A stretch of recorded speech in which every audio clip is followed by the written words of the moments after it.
за парите на България, едни нули, ние ще ви покажем, ама нули много,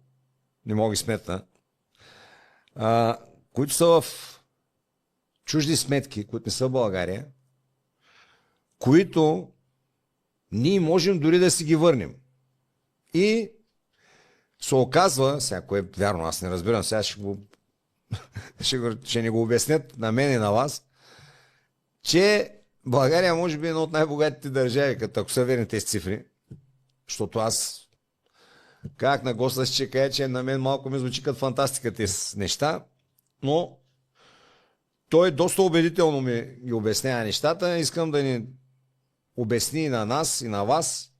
И най-важното, човека каза, аз мога да ги върна отново в България и България да бъде една от както и аз казвам, че тя